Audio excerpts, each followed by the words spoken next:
Planes, Planes, Planes, a Life in the 1900s newspaper special. Are you easily distracted by aircraft? This video will scratch your aviation itch. We'll start with a little history of the airplane and a 1950s prediction. By 1950, say many experts, 500,000 planes will be soaring in the skies of America in the interests of business, of pleasure, of military security, opening still undreamed of opportunities to those communities which are on the alert. 500,000 planes by 1950. Incredible? Yes, if you measure with the yardstick of the past. But since the earliest days of aviation, the incredible has happened over and over again. And always, most of us have been caught napping. Why, only 40-odd years ago, people were sure that a fellow who tried to take to the air with a heavier-than-air contraption ought to have his head examined. But a couple of fellows named Orville and Wilbur Wright went right on trying. And one day in 1903 at Kitty Hawk, they made it, the first controlled human flight.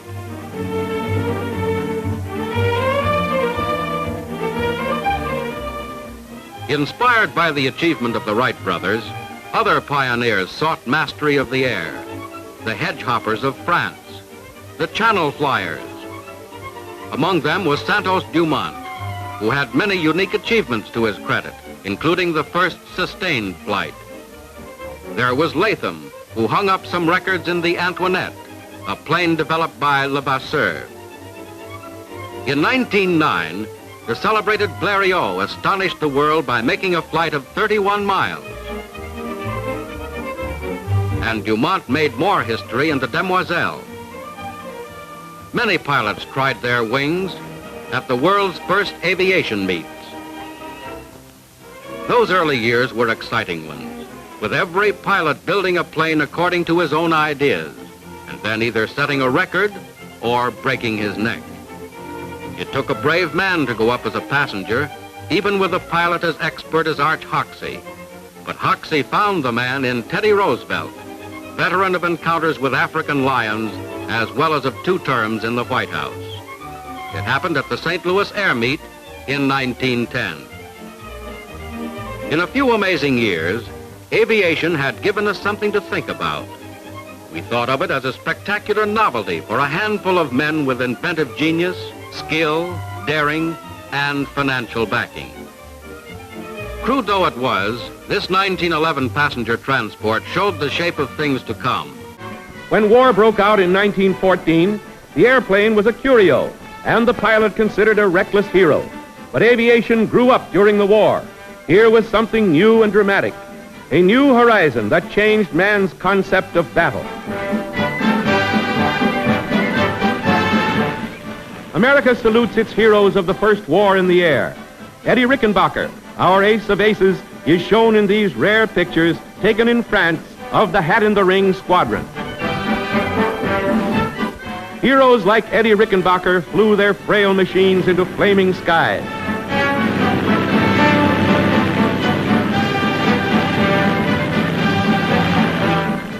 From the infant of the Wright brothers, aviation grew into a destructive giant that altered the ways of war. Now for a collection through the decades of experimental planes.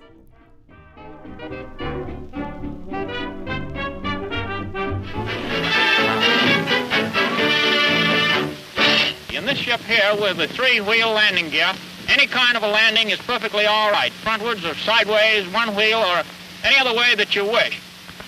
The GPS sender steers with a wheel instead of the conventional rudder bar, both in the air and on the ground. Similar to this. The flippers are handled by the fore and aft motion of the stick and the ailerons by the side motion. The throttle is directed behind the wheel like a Model T Ford. All right, Andy, let's go.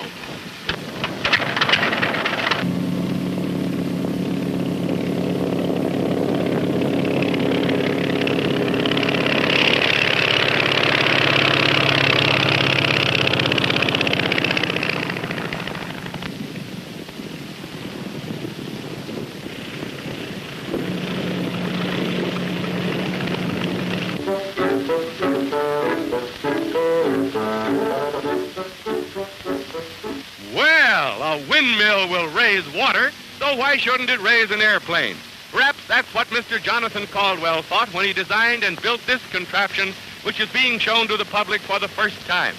The mill wheels going round are supposed to represent the flapping wings of a goose. The wheels turn all right, but it just won't leave the ground, not even when they drag it. It moves, though, and that's something.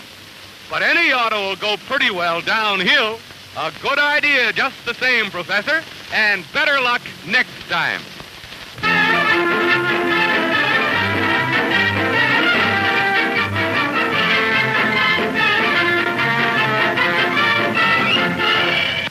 Don't laugh.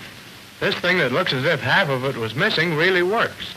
It's a new tubular plane invented by an Italian engineer who believes this design will someday break all records for speed and stability. You've often seen a barrel roll, but here's one that flies.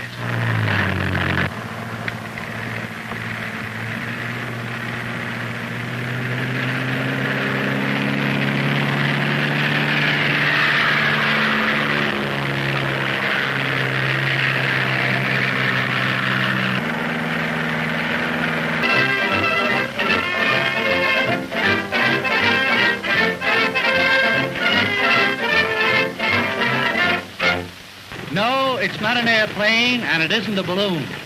It's a spindle airship, the new invention that has excited aeronautical engineers. Perhaps Mr. Popper, the inventor, will explain the idea for us. In place of wings, we use spindles on this ship. The large ones are the main lifters, and the small ones act as stabilizers. This is done by spiraling, so that the landing with speed would be about 5 to 10 miles per hour. Now, as they revolve, the spindles, with their little indentations, are creating a lifting vacuum above. Engineers predict the spindles will be more efficient than the wings of an airplane.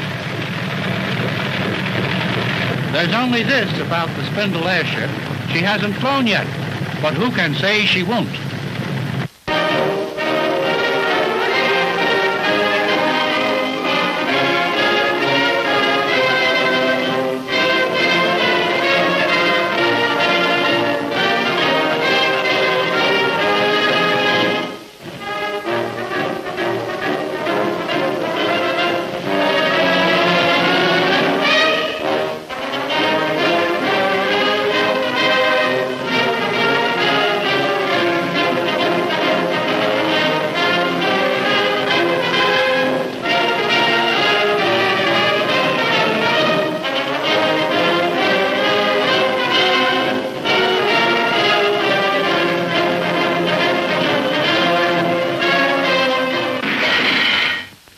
The flying umbrella. Here's the latest in aviation, which an inventor's hope will be the family flivver of the year. And it really works.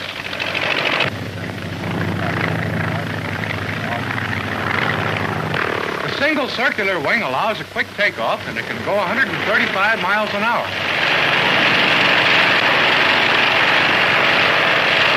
Don't worry about engine trouble. That pancake top allows it to drop slower than a parachute, and it can land at your front door. Maybe it's the future aerial taxi.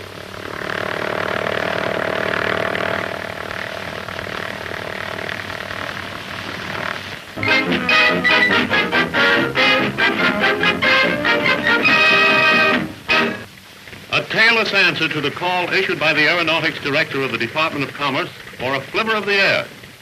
It is my hope that someday that this little ship will become the great-great-granddaddy of America's air flivver.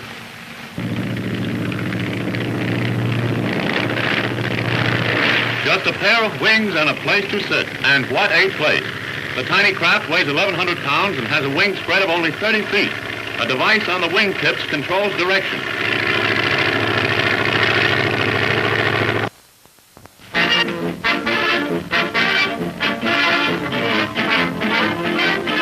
Meet the professor, folks. For 20 years, he's been watching the Killylouberg and has finally discovered what makes it fly. All it takes is a tank full of oxygen, a left-handed monkey wrench, and a couple of nuts.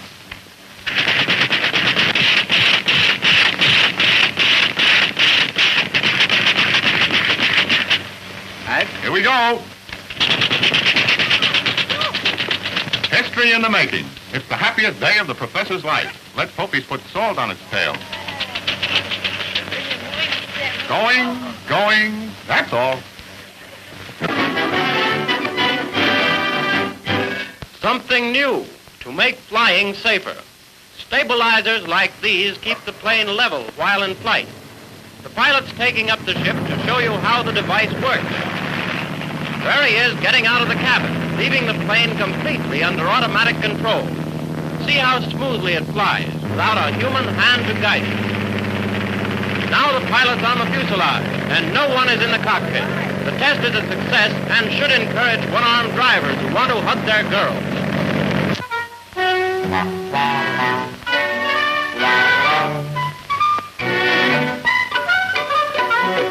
More convincing proof of the amazing and rapid progress of aviation you wouldn't want, I'm sure, than this demonstration at Baltimore today. J. Carl Bauer and Louis Huber went to work in their spare time to construct this poor man's dream, a plane propelled by bicycle pedals. It's a momentous occasion. All aviation stops to watch. Did someone say they laughed at the Wright brothers? Well, this pair will try again, too. Maybe make a bicycle out of airplane parts.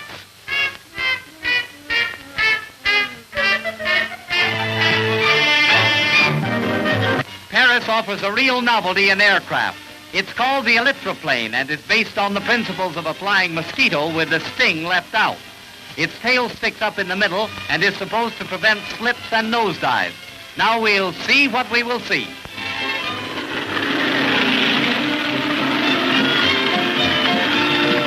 It works. The brainchild of inventor Vicomte de Rouge speeds 60 miles an hour.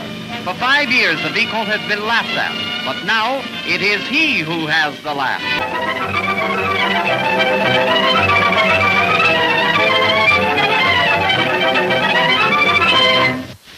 Here you see another type helicopter or direct lift air machine.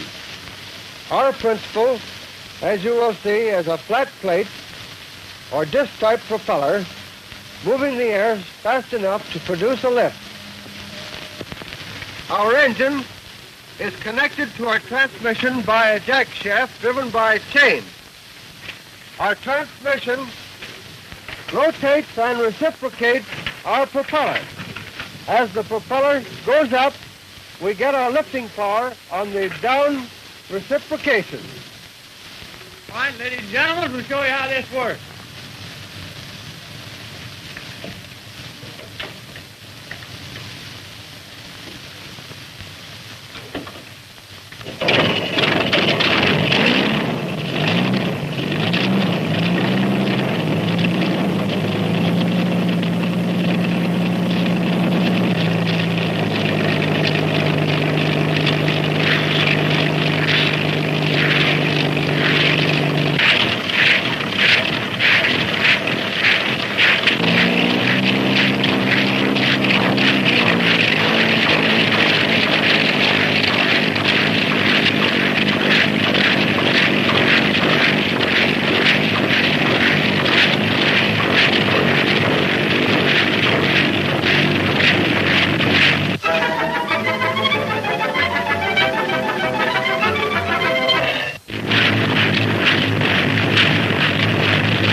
The plump chap there is a butcher by trade, but in his spare moments he's a student of aerodynamics. And right now he's demonstrating in a small way the principle of a new rocket device he's working on.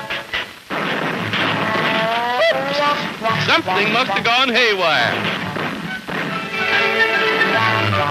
But here's the real thing, Jack's bicycle rocket glider.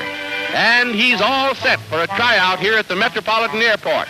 If it'll just work as he hopes, he'll be famous tomorrow. Then goodbye loin chops and rump steaks.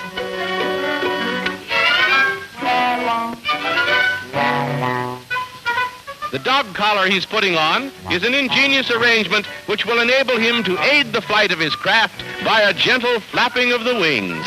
So.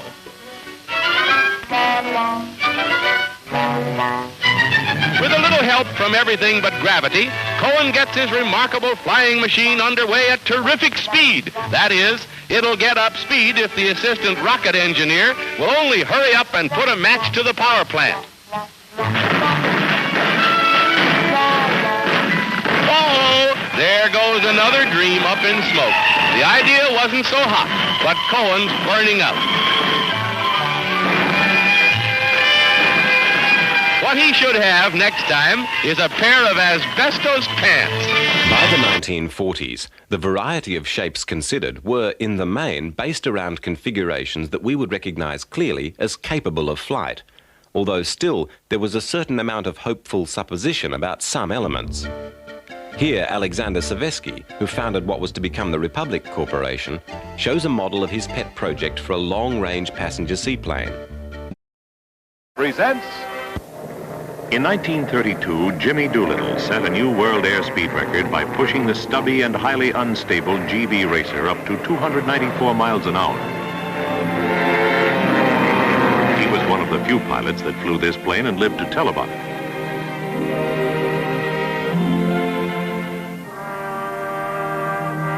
Three years later, this plane upset Doolittle's record by flashing through the speed traps at 352 miles an hour.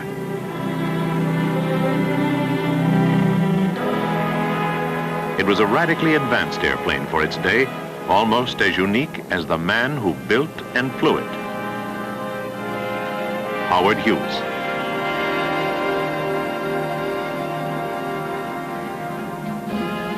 In 1939, the German Air Force prepared a special racing plane just for the world propeller speed record. The sleek Messerschmitt Racer, flown by Fritz Wendel, set an unbelievable mark of 469 miles an hour. During World War II, the US Air Force experimented with several advanced pusher-propped piston-engined fighters.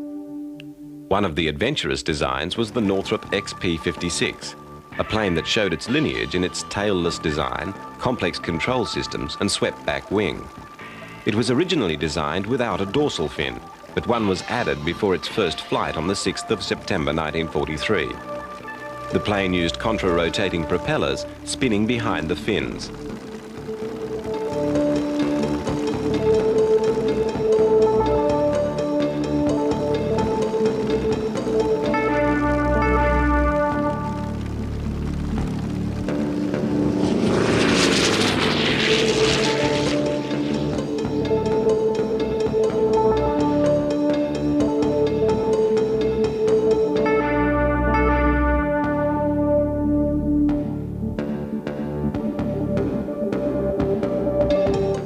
The first example crashed due to undercarriage failure, and the plane was a total write-off. The pilot, John Myers, though badly injured, survived and recovered to fly again. New planes appear with shapes that we find odd, like the way that the nearly familiar shape of Boeing's YC-14, suggesting the Hercules and Lockheed's other transports, is disrupted by the positioning of the engines in their barrel-like housings before the wing. This is no accident or whim, but reflects the particular role intended for the plane, with the wings deflecting the engine's thrust to shorten takeoff.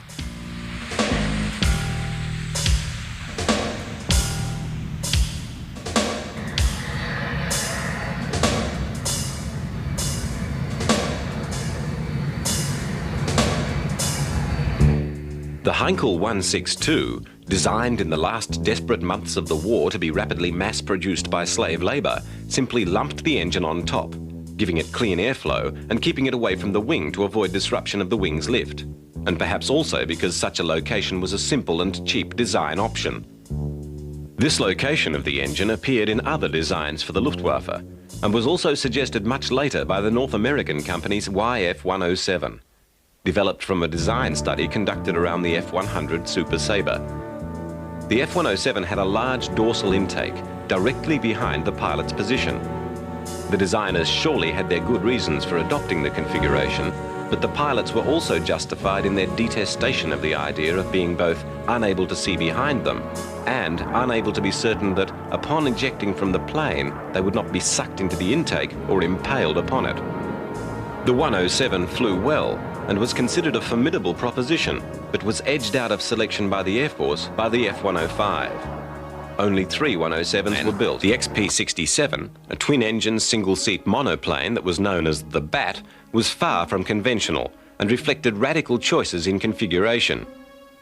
2 prototypes were ordered in October 1941, but the first wasn't to fly until January 1944. The laminar flow airfoil sections were maintained throughout the design, with the fuselage and nacelles blended into the large wing surface. This form of long sweeping curves expanding and contracting lent the plane a unique appearance and gave it a very large internal volume while maintaining a small frontal area. The shape contained enough space for large fuel tanks, pressurized cockpit, tricycle undercarriage and 6 37mm cannon. The supercharged engines utilized their exhausts for extra thrust, and the plane employed many experimental or advanced design features. Unfortunately, the engines provided failed to deliver the expected power, and the Bat never was pushed to see how fast its shape could actually go. In 1950, another American fighter that drew upon German wartime research made its first flight, the Vought F-7U Cutlass, a carrier fighter for the United States Navy that started another of the design genealogies we can trace to the current day.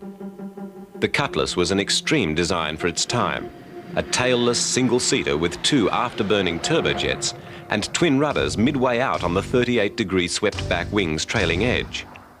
The wings had an aspect ratio of 3:1 and leading-edge slots.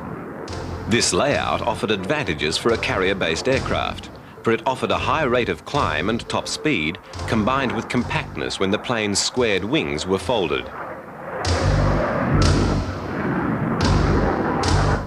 290 Cutlasses were built, and they proved to be an extremely strong aircraft with great performance. But they suffered a high attrition from accidents, and their time on the inventory was to be cut short. They stayed in service only 3 years after production stopped in 1955. The XB-49 first flew on October the 21st, 1947, and the plane was soon to demonstrate its worth, averaging over 500 miles per hour on some of its extended test flights. It's worth noting that the Air Force at the time was also working with the Convair Company on the B-36, the massive 6-piston engine post-war strategic bomber that was to go into full production. This plane, which was to be the Air Force's strategic backbone for the next 10 years, was never to approach 500 miles per hour, even with added jets on later models. However, in late 1947, within the range limitations of the thirsty jets, the XB-49 program was running smoothly, and the Air Force placed orders for more bombers and for a reconnaissance version.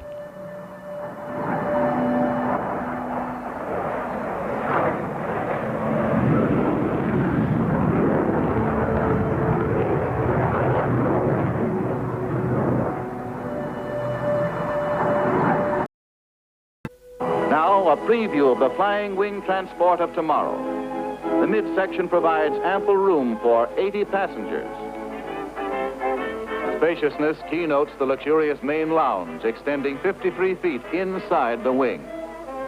And future air travelers will really see something. Through the plexiglass windows of the front wing edge, passengers have an unimpaired view of the Earth unrolling thousands of feet below. Coast-to-coast flights in 4 hours may not be too far away. The dorsal tip of the plane provides an excellent vantage point to see the world go by. Snug as bugs in their magic carpet, air travelers can look down on mere Earthlings as the double quartet of mighty turbojets whistle them through space.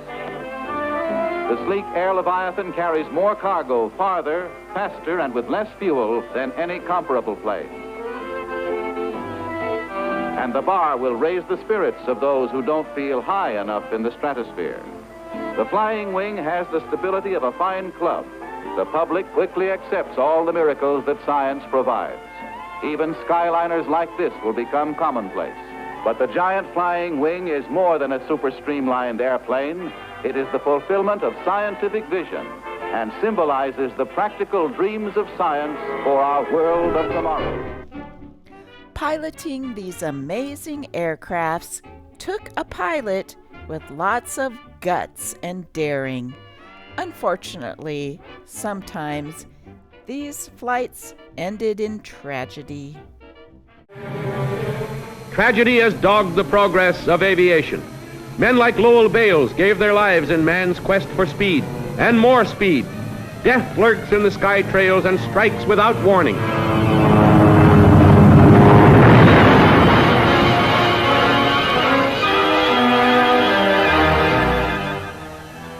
The Monteverde brothers sought fame for themselves and for their native land as they took off from Floyd Bennett Field for Portugal. The plane is overloaded.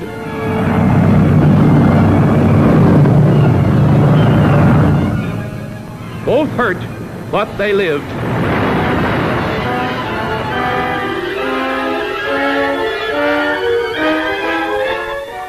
Constantino Vlachos was sure his rocket-type brainstorm would fly.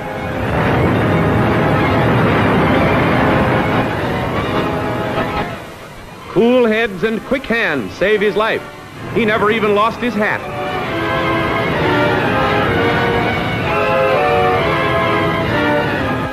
The airship Akron in a dramatic tragedy. A sudden gust of wind, and up she goes, carrying 2 ground crewmen to a terrible death.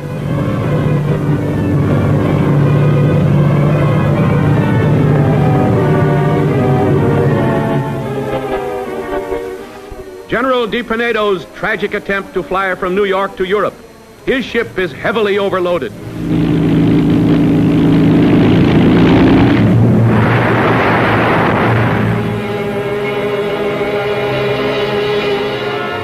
In the hands of aggressors, armies from the sky has become a modern terror. In less than 40 years, aviation has become a modern Frankenstein that threatens to destroy man, its creator.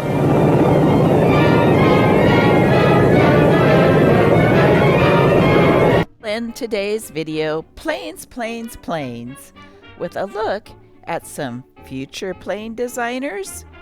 This last film was made in the 1950s. From the youth of today will come the skilled airmen and designers of tomorrow. Youth with wings, whose inventions in miniature already have pointed the way for their elders. The novel designs that appear at model plane meets are now watched by government experts as never before.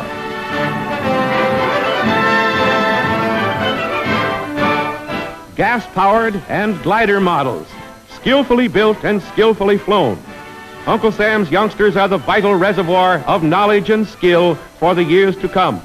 Their dreams are as big as some of the models they build.